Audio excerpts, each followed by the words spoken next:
علامہ مولانا صاحبزادہ عتیق الرحمان ہاشمی صاحب گجرات سے.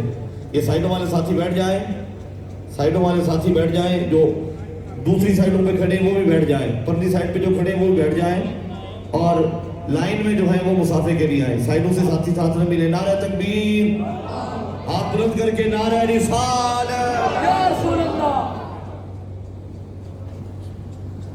نحمده ونصلي ونسلم على رسوله الكريم. أما بعد فأعوذ بالله من الشيطان الرجيم. بسم الله الرحمن الرحيم. أنعم الله عليهم من النبيين والصديقين والشهداء والصالحين وحسن أولئك رفيقا. آمنت بالله صدق الله مولانا العظيم. صلوا على الحبيب. الصلاة والسلام عليك يا سيدي يا رسول الله وعلى آلك وأصحابك يا سيدي يا رحمة للعالمين. حاضرین و سامعین, آپ سب حضرات کو عرس مبارک ہو. اور جتنے آپ حضرات تشریف لائے ہیں, جہاں جہاں سے تشریف لائے ہیں, اللہ تعالیٰ آپ سب کا آنا اپنی جناب میں قبول فرمائے. اور جب آپ یہاں سے واپس جائیں تو قبولیت کا سہرا ساتھ لے کے جائیں. اور اگلے سال جب میرا مالک آپ کو زندگی کے تحفے کے ساتھ پھر دوبارہ آنا نصیب فرمائے تو اسی طرح جھومتے ہوئے واپس پلٹ کے آنا. اس لیے کہ یہ جگہ جو ہے یہ پرائی جگہ نہیں ہے, یہ ہماری اپنی جگہ ہے. اس کے ساتھ ہمارے دل جڑے ہوئے ہیں. یہ ہماری سوچوں کا مرکز ہے. یہ دل ہمارے اسی کے ساتھ دھڑکتے ہیں.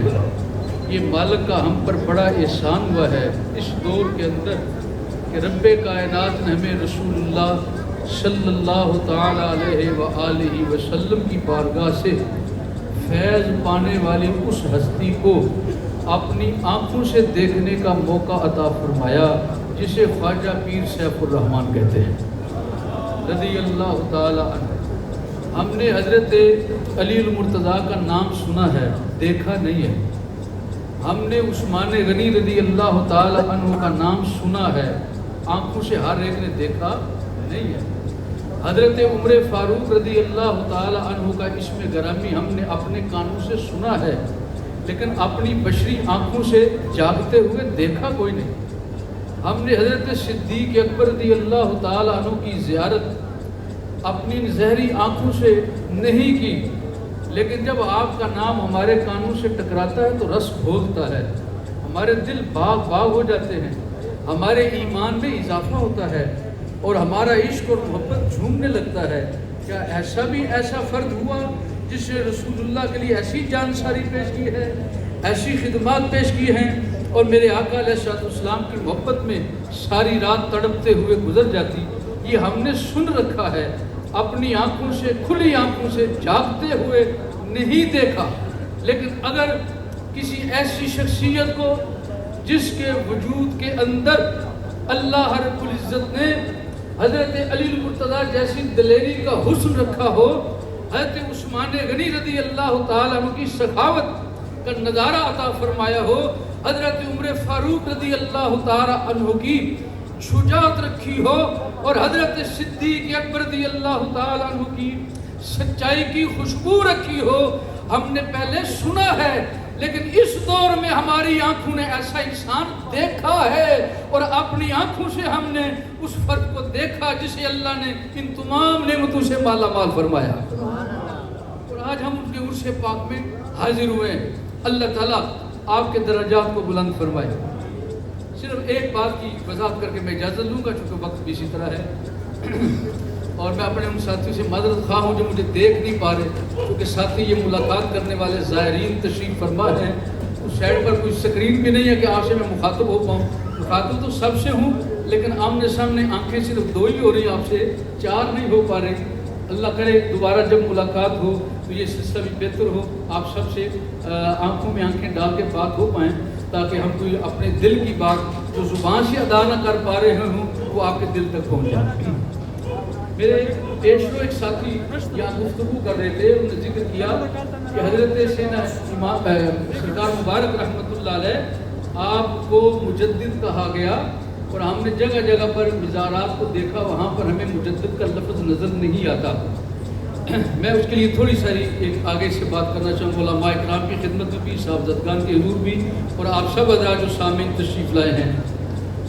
یہ لفظ جو ہے اگرچہ قلیل ہے لیکن مل جاتا ہے، اور آج کے اس دور میں جب سرکار مبارک زندہ تھے اس وقت اور لوگوں نے بھی مجدد ہونے کا دعویٰ کیا ہے، ان کے نیٹ ورک میں مجدد کا لفظ مشہور رہا ہے اور ابھی تک ہے۔ وہ بھی یہی سمجھتے ہیں کہ یہ ہمارے جو امیر ہیں، جو ہمارے رہبر ہیں، یہ مجدد ہے، لیکن سرکار مبارک رحمت اللہ تعالی علیہ کے لیے جو مجدد کا لفظ استعمال کیا گیا وہ آپ کے دور میں اور لوگوں کے لیے بھی استعمال ہوا ہے۔